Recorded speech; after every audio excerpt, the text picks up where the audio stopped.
Well, welcome. I'm glad to see so many people braving the ice and snow and the one-lane roads here in Washington, D.C.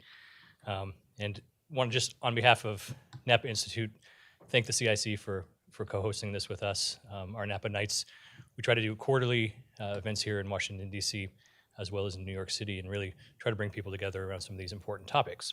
I'm Mark Rolina, Napa's president, and it's great to be here again. As most of you know, Napa is dedicated to empowering Catholic leaders to renew the church and to transform the culture.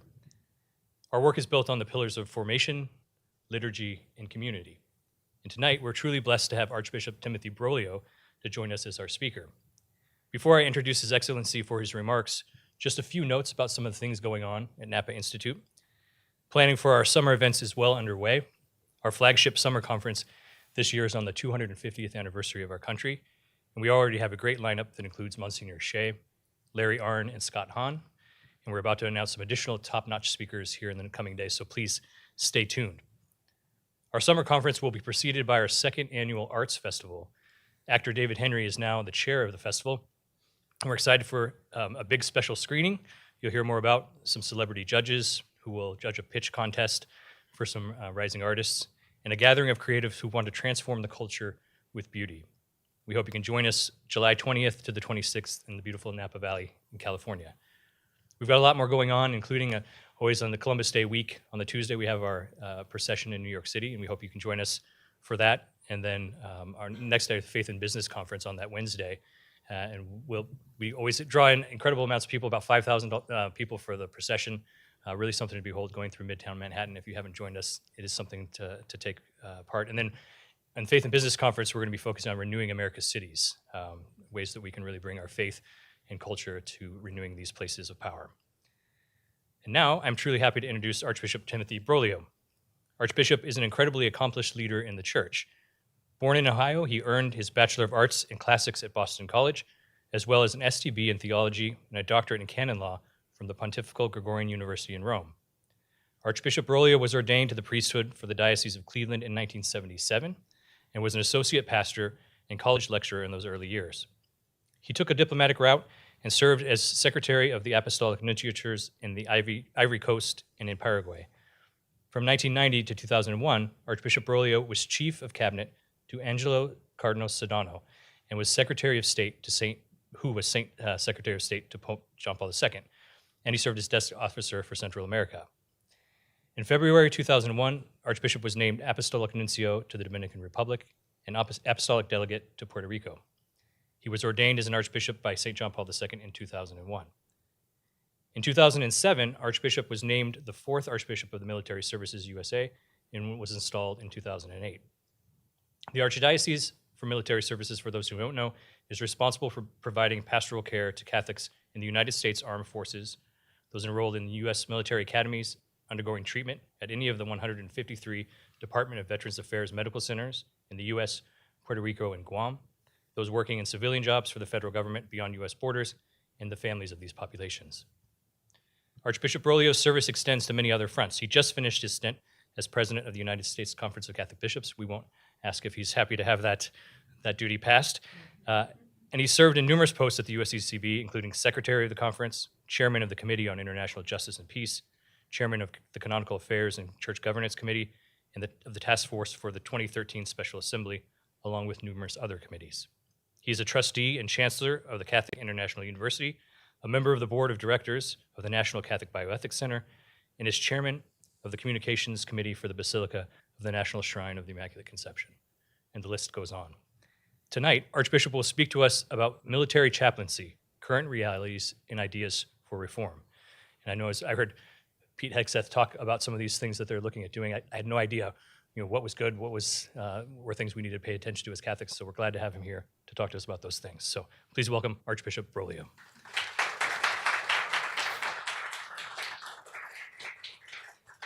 Thank you very much, Mark. I appreciate your kind introduction.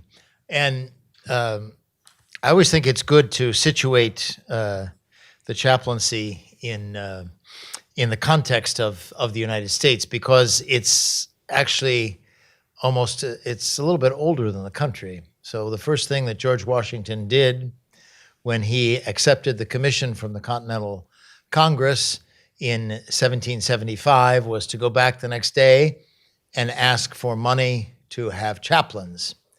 And he wanted them to do two things. He wanted them to meet the spiritual needs of the faithful, and he wanted them to tell him the truth. And that is still the function of the chaplaincy in the United States military, which is to meet the spiritual needs of the faithful and to advise the command. Of course, among those first chaplains in the Continental Army, there were no Catholic priests. We were less than 1 million Catholics in the 13 colonies, and probably no one thought that it was necessary to have a Catholic priest. And although there was some Catholic presence in the United States Navy, they had priests on some ships as teachers. The first commissioned chaplains that we had came in the time of the Mexican-American War, because President Polk was quite concerned that this war not be interpreted as a war between Catholic Mexico and Protestant United States. And that, of course, the perception was that the United States was a Protestant country. And so he asked Bishop Hughes of New York was not yet an archdiocese, if he would provide some Catholic priests as chaplains. So like every good diocesan bishop, he asked a religious order, the Jesuits, to provide him with two priests, Antonio Rey and John McElroy. Antonio Rey was killed during the Mexican-American War, and Father McElroy went on to found my alma mater, Boston College, a few years later. During the Civil War, as you probably know better than I, most of the troops that were involved in the Civil War were state militia. And so if they came from a Catholic area, their chaplain would be a Catholic priest. If they did not, he probably was not. At no time during the Civil War were there more than 20 priests for the Union and 20 priests for the Confederacy. However, remember, it was a civil war, and remember, you had the problem of changing jurisdictions. So priests only had faculties in their diocese. So when they moved, first they had to figure out what diocese they were in, and then they had to try and get faculties. And the Bishop of Richmond, as just an example, told his priests that if they ministered to any Union troops, he would suspend them a divinis. Remember, it was a civil war. Tensions were high, and emotions were very, very strong. But that also began to sow the idea that we needed some sort of administration that could provide for the spiritual needs of Catholics in the military. And that happens during the First World War in 1917. The Holy See recognizes the auxiliary bishop of New York, Patrick Hayes, as having responsibility for Catholic priests in the military, and the United States recognizes him as the only one who can endorse Catholic priests for service in the military. And of course, as you know, also during the First World War, the Knights of Columbus were very active in meeting the needs of troops, and of course, their motto was, everyone welcome, everything free. And they also funded a number of volunteer Catholic chaplains as well for the military. I won't bore you with all of the details, but Mark has already pointed out the responsibilities that the Archdiocese now has, which are global, and those came in different moments. First came the responsibility for chaplains in the military, then came the VA hospitals, then came the responsibility for the those who work for the federal government outside of the United States. We don't do very much for that category because we don't have that many priests to minister to them. If they're close to a military installation, then it's possible to meet some of their sacramental needs. I'm pleased to say that I celebrated Christmas Mass for the embassy personnel at the Radisson Hotel in Kuwait this year, or last year. That's right. We're already in 2026. So that's the as it were the nuts and bolts. In 1983, John O'Connor was named the Archbishop of New York. He had been the Chief of Chaplains of the Navy. Then he had been an auxiliary bishop for the military vicariate. And then he was the Bishop of Scranton before being sent as the Archbishop of New York. And he asked that the military ordinariate and the responsibility for the Archdiocese of New York be separated. So both Cardinal Hayes, Cardinal Spellman, and Cardinal Cook had all been military vicars. But I think justly, Cardinal O'Connor recognized that it really wasn't possible to do both things, so he asked for the separation. They named Archbishop Joseph Ryan as the coadjutor military vicar. It's not exactly clear who he was coadjutor to, since there was no military vicar, but at any rate, that was the solution in 1983, and then, of course, in 1985, the Archdiocese for the Military Services was erected, and the first thing that Archbishop Ryan did was move the headquarters to Washington, D.C., because he felt that's where the seat of government was, that's where the chiefs of chaplains were. It would be better to be there to interact with those people. And so that's the situation today. So since it's been separated from New York, as you just heard, I'm the fourth Archbishop for the military services, and also have the distinction of being the only one who never wore a uniform. I was a Vatican diplomat for 25 years when my superiors, in fact, someone I was ordained bishop with, asked me if I would take the archdiocese. I hadn't lived in the United States for 30 years, so I had to learn a lot of things in a hurry, but it's been very good. Probably more interesting, though, than the history is the role of the chaplain as one who advises the command. And I think there, in particular for us of interest, is the whole notion of conscience. Because in the United States, as you may or may not know, we do have conscientious objection when those of you who might be old enough to remember when we had to register for the draft, you could be a conscientious objector, and that would eliminate you from military service, provided you met the requirements. But you cannot conscientiously object to a particular war in the United States. So if you're a conscientious objector, it must be to war in general, not to this war or that war, which of course was then a problem, at least when I was a college student, because so many people dissented from the national policy about Vietnam. And that was, of course, a moment of great tension. But even today, if someone has a conscience issue, it is to the chaplain that he goes. And the chaplain doesn't determine whether this issue meets the criteria of a religious group. He merely determines that, yes, this individual is sincere in his difficulty, in his problem. He believes what he says he believes. And so that's the chaplain's responsibility to determine.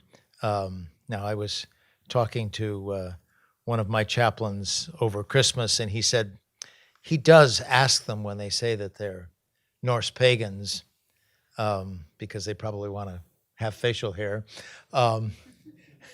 And he does ask them if they know anything about being a Norse pagan, just to see if the individual is sincere, which is his job. He's supposed to certify that, yes, this individual wants a conscience recognition for something that he indeed definitely holds. Now, also of interest or of concern might be the just war theory, which, of course, as you know, is an ethical framework. It's developed by figures like St. Augustine and St. Thomas Aquinas, whom we honor today, governing the moral justification for war.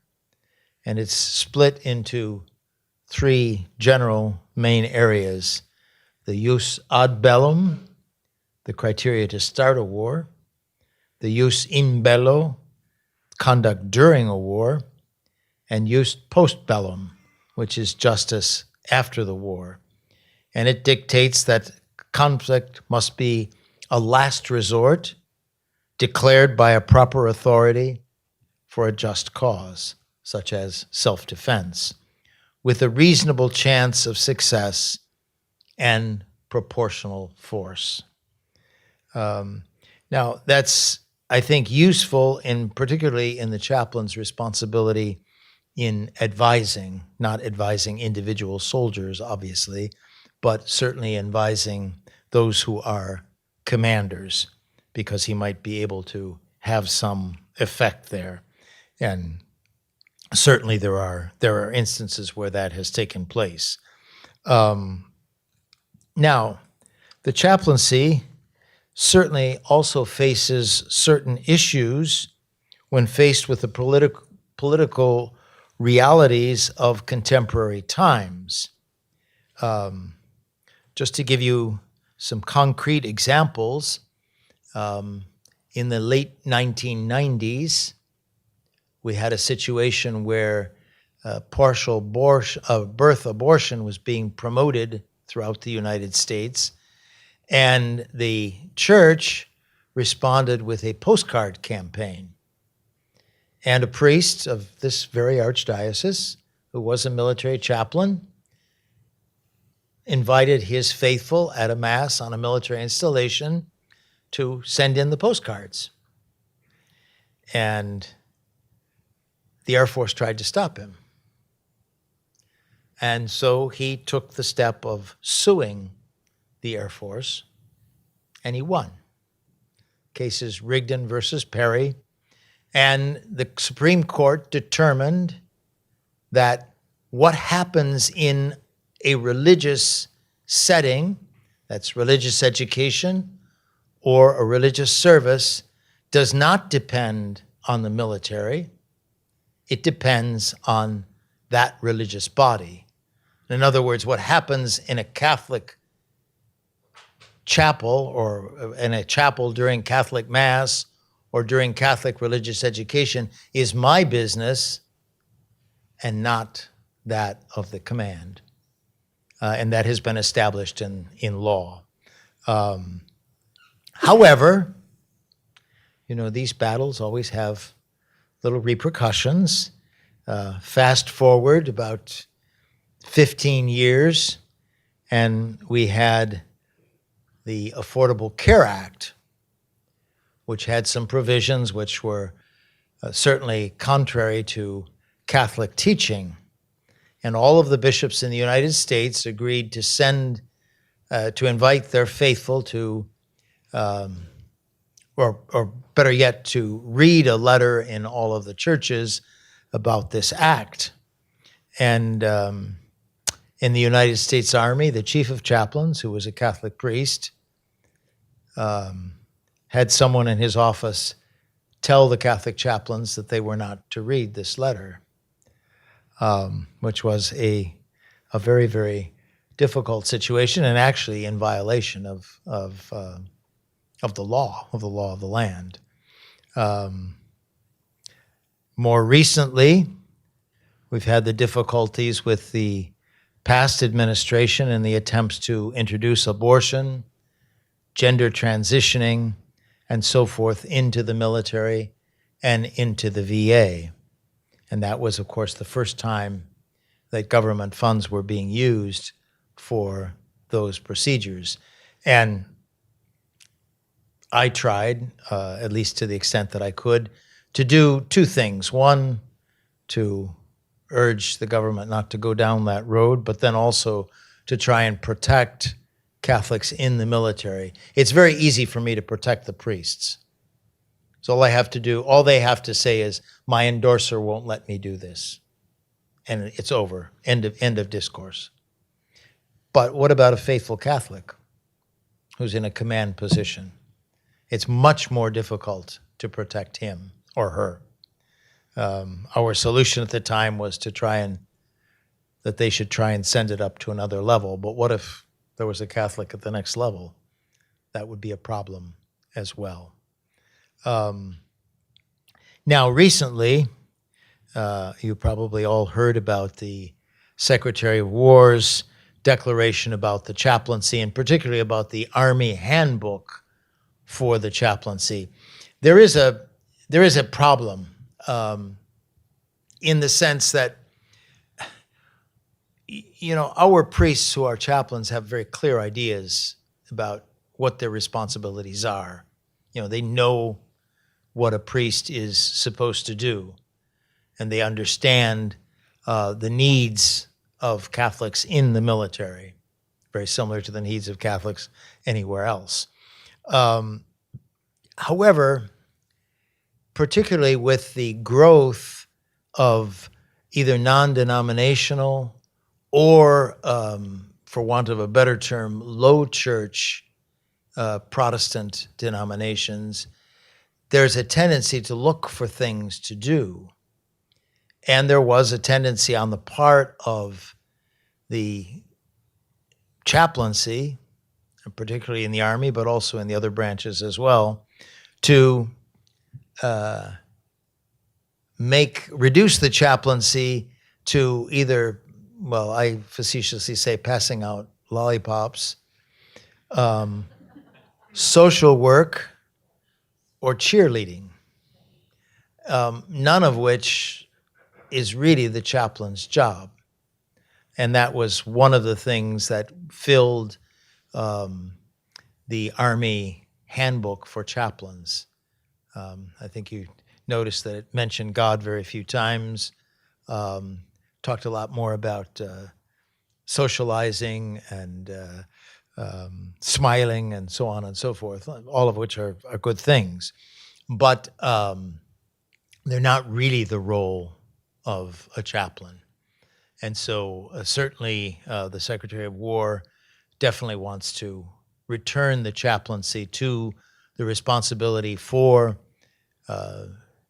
religious services, religious instruction, and advising the commanders, and reduce the notion of them being social workers, because we already do have social workers on military installations who do their jobs very well.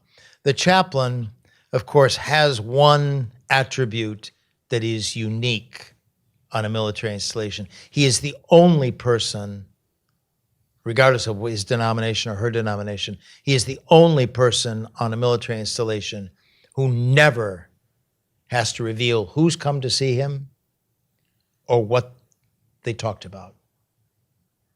So there's absolute confidentiality between the chaplain and those who he sees.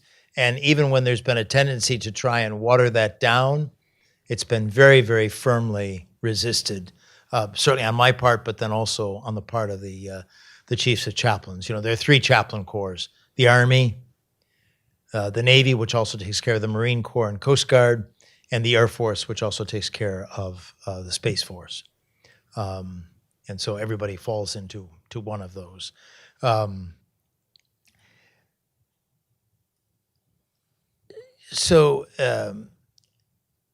Basically, and sometimes, one of the other problems that we face as Catholic priests in the military is frequently those who are in charge of the religious program on an installation are not Catholic and might not even be tremendously familiar with what the necessities of a Catholic chaplain might be. And so sometimes we've had instances where they've said, oh, well, you don't have to say daily mass. Well, really, the command chaplain doesn't have anything to say about whether you say daily mass or not. That's the priest's responsibility. It's his duty, and it's also the expectation of the archdiocese, which determines what is supposed to happen, at least in terms of Catholic worship, on a military installation. So as the number of Catholic priests in uniform has diminished, so also the number of Catholic priests who are in positions of responsibility has also diminished. And to quote a wily Franciscan who was an Air Force chaplain, if you're not at the table, you're on the menu. So it is important. I always tell my brother bishops when I'm on bended knee begging them for priests that, yes, we can use some that just serve for 5 or 6 years and then go back to the diocese, but we also need some who make a career out of the chaplaincy so that they are in positions of responsibility and are able then to exert some influence. It shouldn't, but it does make a difference what rank you're wearing. We always, I'm actually very much of a patron of the British system, which is, at least for the British Navy, you take on the rank of the person you're talking to. So if you're talking to an admiral, you're an admiral. If you're talking to a sailor, a simple sailor, you're a simple sailor. It simplifies the relationships among the troops. At any rate, I'm very hopeful with this view that Secretary Hegseth has put forth in terms of trying to return the chaplaincy to a concentration on services, religious education, above and beyond everything else that they might ask the chaplains to do. I'd also like to just take a moment to talk about a couple of things that the Archdiocese is doing for the care, the religious care of our Catholics in the military. We don't have enough priests, okay? I have 190 priests in uniform, so about 75 or more in the Army. We're getting close to 60 in the Navy, and 70 in the Air Force. And so that is not, we probably should have about 500 to actually meet the needs, because this is global. And unfortunately, the United States has troops all over the world, which means I have lots of frequent flyer miles, but I also have 5 auxiliary bishops who help me in making the visits to the different installations. But the Archdiocese has to respond somewhat to this situation. We've copied what Focus does on college campuses, and we've established Team St. Paul. At the moment, it's present on 4 installations, and basically they're college-aged, or people who have just graduated from college, so of a similar age. Archdiocese for Military Services is the youngest archdiocese in the United States. Most of our faithful are between the ages of 18 and 38.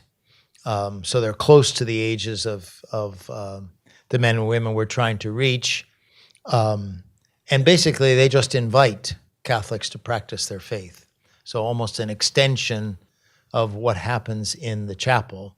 Thus far, it's been very successful. They do that with Bible studies. They do it with meals, outings, invitations to come to Mass. And it's very much on its first legs, but it is a great sign of hope.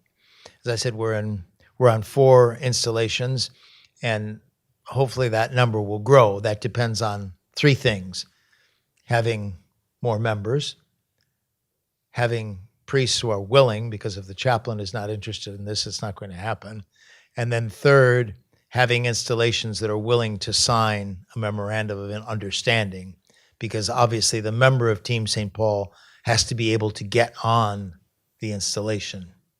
And if the command doesn't sign off on that, it won't happen. They won't be able to come on. And the other program that is growing greatly in the Archdiocese is something called Reach More, which is actually a national program, and it basically allows the formation of small Catholic communities. And of course, the military helps us because we get a little group together, and then they get transferred. So then they start up another group where they go. And so that is also another area of growth. And that is growing much faster because, of course, it doesn't require commitment of, well, it requires a commitment of individuals, but not a, a full-time job, which is what membership in Team St. Paul entails. And it also has some other support from the national Reach More offices.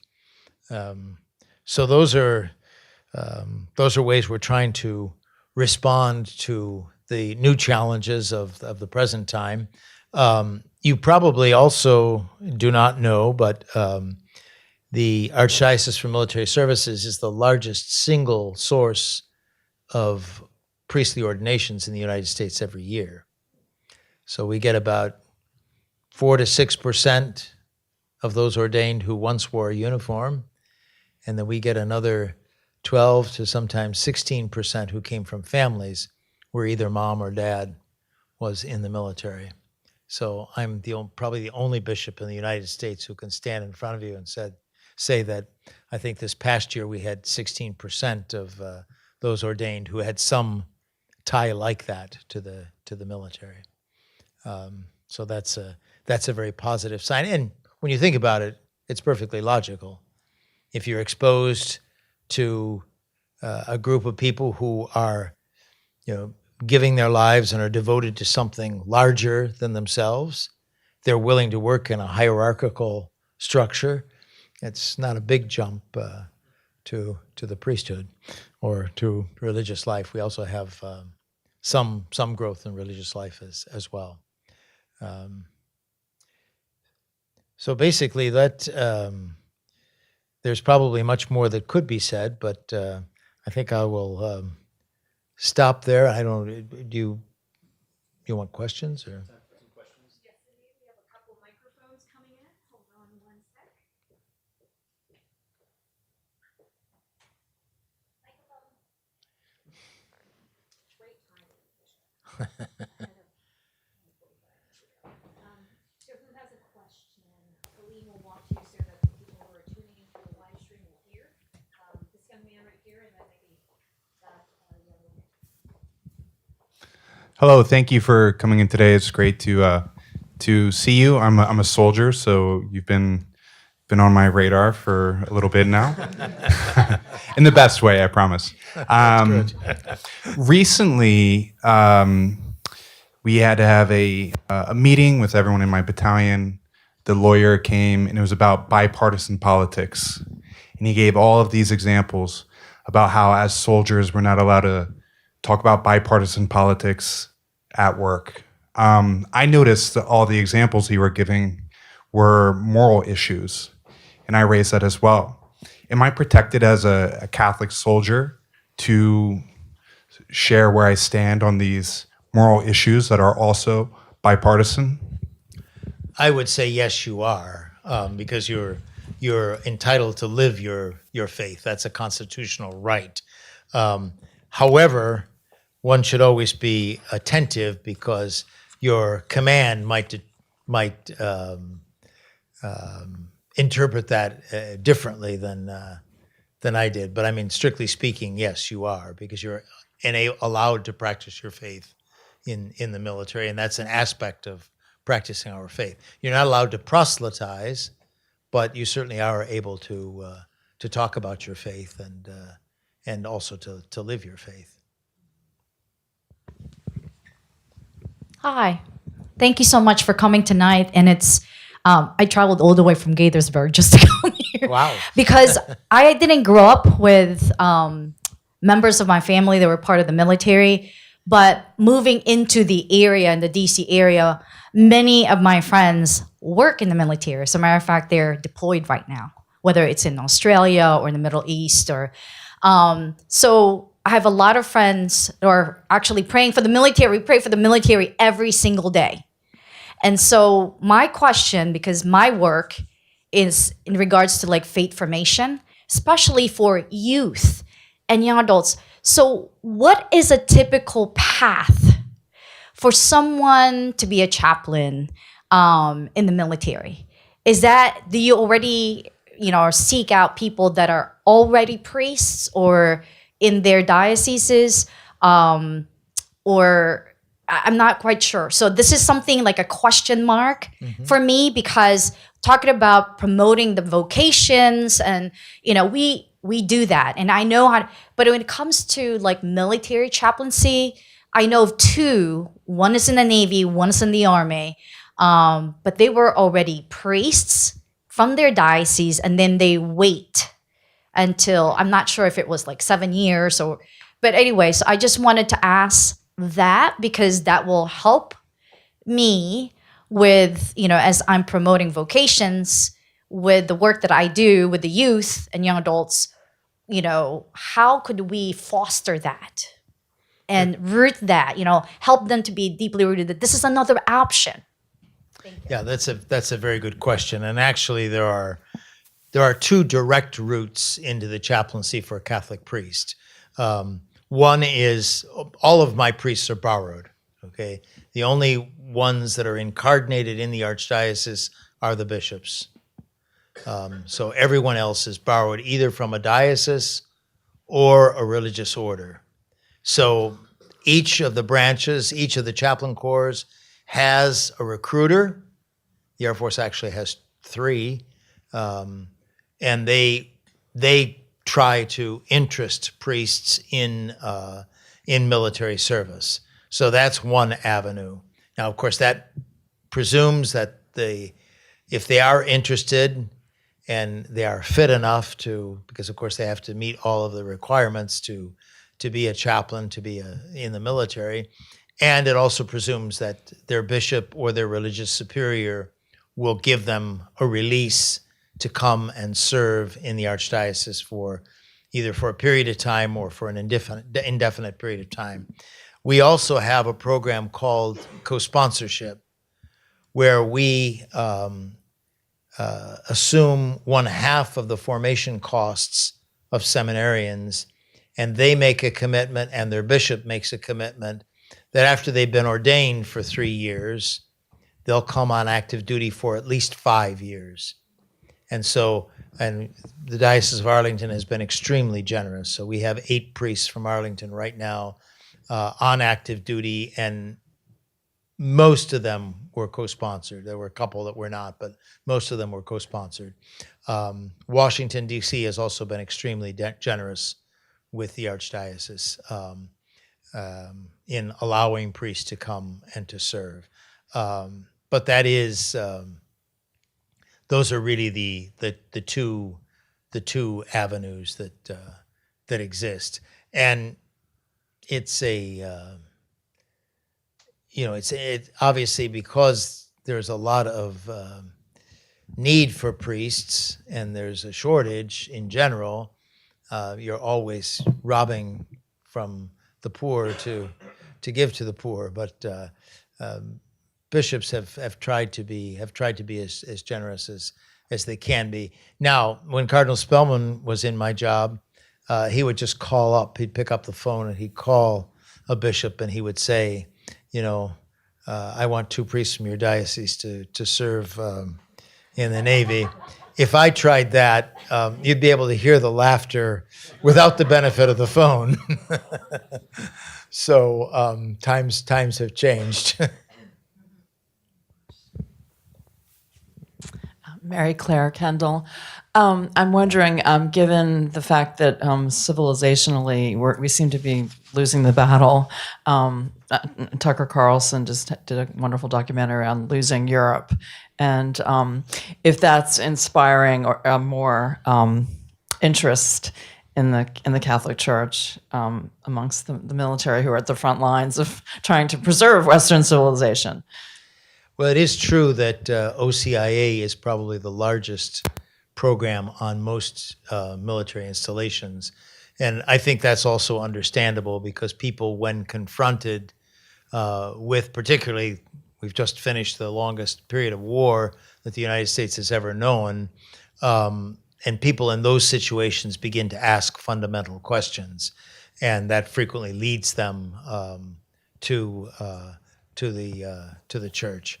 And so it's almost a constant that we have people coming in. I just had a chaplain just today was preparing some folks at the Coast Guard boot camp who have never been baptized, and he was asking if he was sufficiently sure that they were ready, would he be able to go ahead and baptize them? And I said, definitely. Don't tell the liturgist, but we don't just baptize converts at the Easter Vigil. We do it all year round because we don't have that luxury of saying, you're going to do 9 months of this and then come in. We do have a rite of election for the Washington Military District, which we do on the first Sunday of Lent, as happens in all dioceses. But that's a very small portion of those who will come into the church in this archdiocese in the course of a year. Thank you, Your Excellency, Captain Tommy Carmack. I'm an Air Force captain. I followed your work the last few years, so thank you for what you do. This is a bit of an open-ended question on a hot topic right now. Just as like the War Department moves into counter narcotics and Latin America work, you obviously have extensive work and just experience and wisdom. So just wondering if there's anything you'd like to share with us. Well, I did. I was concerned about the naval. Luckily, they weren't Air Force operations, but the naval operations in the Caribbean. And I waited for two things before I did make a statement. Before I waited, I wanted to finish my term as president of the USCCB because present company accepted, but not everybody makes a distinction between when you're speaking as president of the USCCB and when you're speaking as Archbishop for the Military Services. So I wanted to wait till that term was over, and I also wanted to have the opportunity to talk to some friends that I have among the Venezuelan bishops, because obviously when you're talking about a reality that involves another country, you also want to be sure that that what you say isn't going to either make life difficult for them or be totally off base for what is their experience. So I did have an opportunity to have a Zoom call with Cardinal Porras, the retired Archbishop of Caracas, and we talked about their expectations there before I made the statement, and that was very helpful because there was definitely a desire to see the end of President Maduro. I mean, not an unnatural end, but that he was be gone. So that was one wanted to be very careful about how one talked about that situation. Thank you so much, Your Excellency. My name is Patrick Realisa. I'm with the Knights of Columbus, Chancellor of our Potomac Council at St. Matthew's. I wanted to ask you about your engagement with the Knights of Columbus. I believe you're also a fellow brother knight, so maybe you can elaborate on that. Thank you so much.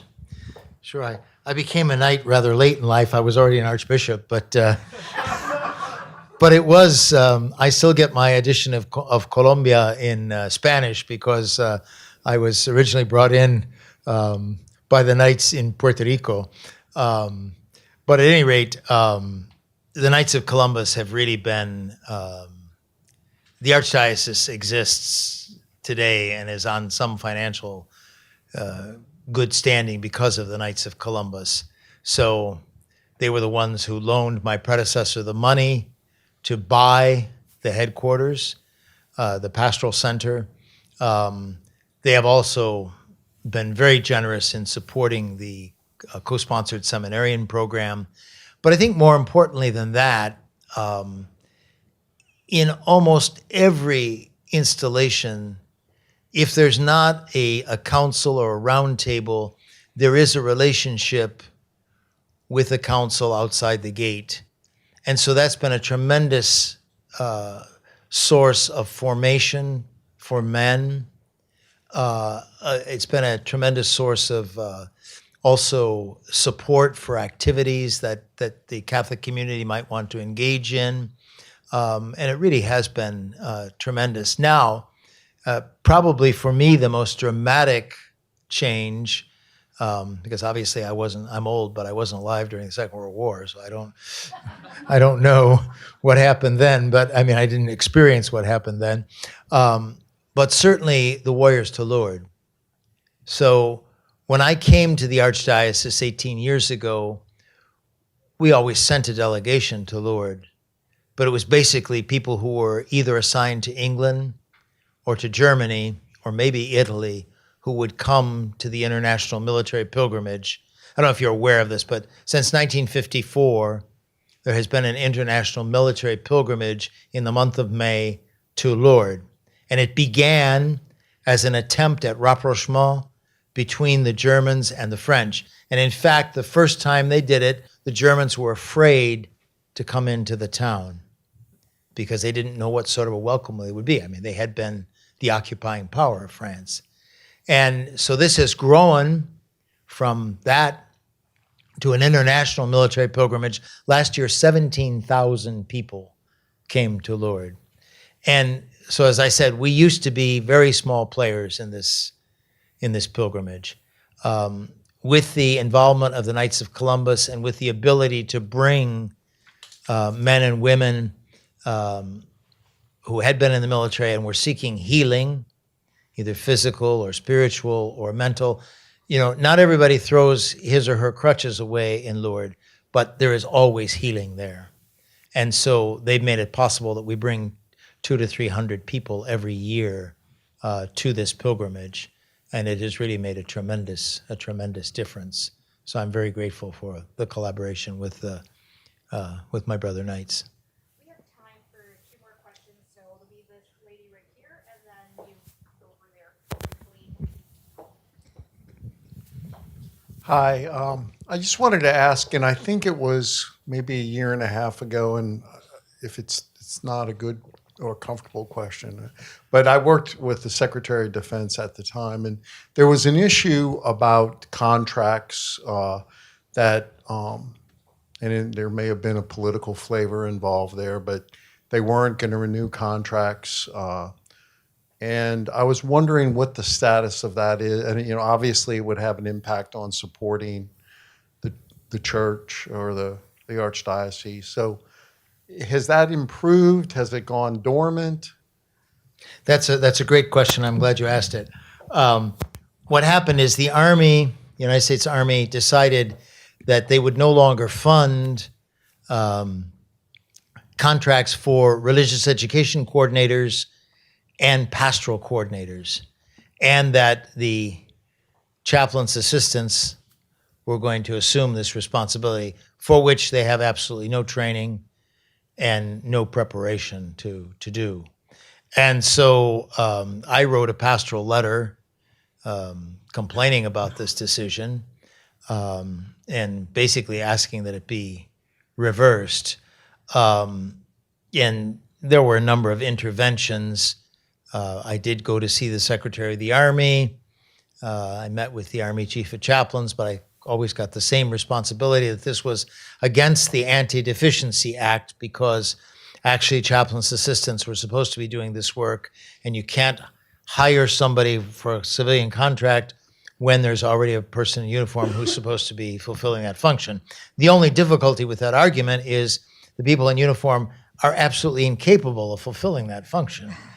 I mean, you can't do something for which you're not trained. And so it was really a dialogue of the deaf, which is why I wrote the pastoral letter. And I'm not saying that made the change, but the Secretary of the Army called me shortly after the pastoral letter was published and said that the lawyers, with all due respect for the lawyers in the room, had re-examined this, and it wasn't really certain that it violated the Anti-Deficiency Act, and well, nobody's ever been punished for violating the Anti-Deficiency Act anyway, so let's go through. And so now the contracts are gradually being reestablished, and we're getting people to fulfill those roles. You can imagine if you have a military installation and you have one priest, and he's supposed to take care of his unit, wherever he's assigned, and at the same time he's responsible for everything Catholic, and you're also going to ask him to send in sacramental records, coordinate religious education. I mean, it's impossible. I mean, they're very willing, they're very hard workers, but there's only 24 hours in a day, and some of that time you do have to sleep. So I'm very glad. I'm very grateful to, and there was tremendous interest in this by both the White House and the Secretary of War. So I'm very, very grateful I'm glad it's resolved. We have time for one last question. He's, okay, thank you. My question is more about pastoral care, and take this how you will, but what you and your chaplaincy with caring towards women versus men in the military, is there anything you can comment there, maybe different struggles or what that looks like? I'm sorry, I didn't really understand the question. So is there a difference in how you're caring pastorally to men versus women that are in the military? Do you see different, struggles there? Anything like that to touch on? Well, I think there are different struggles there, and certainly the priests try to be fathers to everyone, and of course obviously there are more men in the military than there are women, but we are responsible for families, so spouses, and also for the children. So they do try to respond to all of those difficulties, and that's one of the problems, of course, that became very, very apparent during the wars that were going on, was the separation, and then of course with the trauma that was frequently associated with that. Then when the military would return home, sometimes the readjustment was difficulty. It was very difficult, and the family paid the greatest price for the wars that we have been most recently engaged in. So certainly there was outreach, both certainly to the spouses, and who sometimes the spouse was also a male, but in general they were females. So there is an attempt to try and meet all of those needs. Actually, Your Excellency, we have one more question because it's Father Charles, our director here at the CAC, who was also an airman in Spain back in the day. Thank you.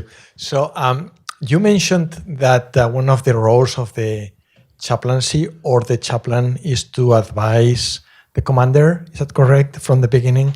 Yes. So I was just wondering, how do we manage, or how is this view whenever the chaplain can have, we have a Catholic chaplain, and then we have a Protestant chaplain, and then we may have a Muslim chaplain, or Mormon, I don't know if there are Mormons, but how do we, it's there. So what is the moral, is there any moral kind of basic, fundamental, understanding in being able to advise the commander? Because otherwise the faith background can be so diverse that when we talk about just war or many other moral issues, there may be different kind of opinions, I would say.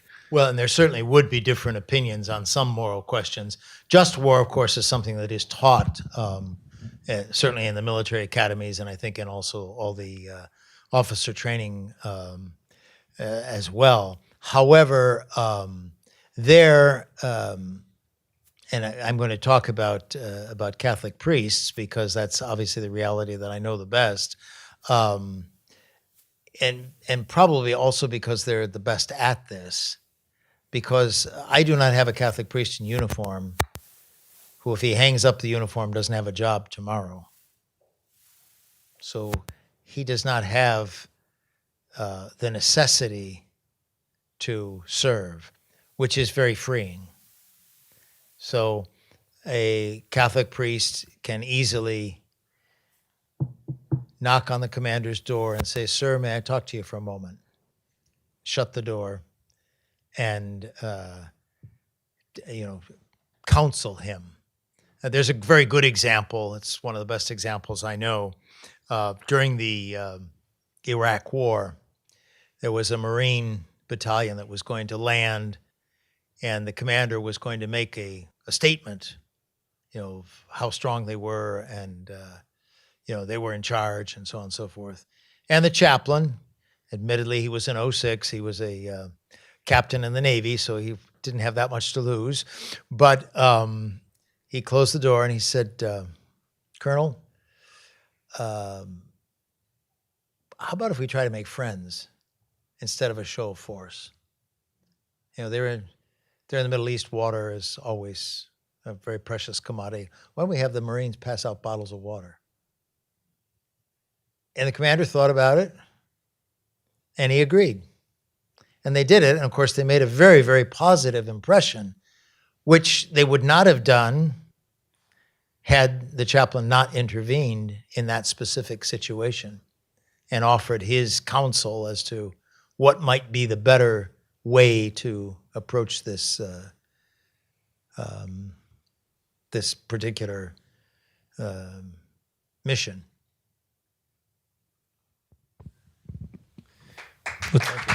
Thank you very much.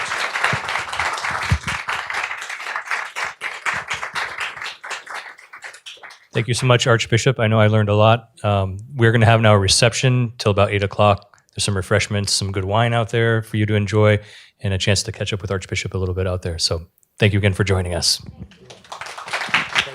Thank you very much.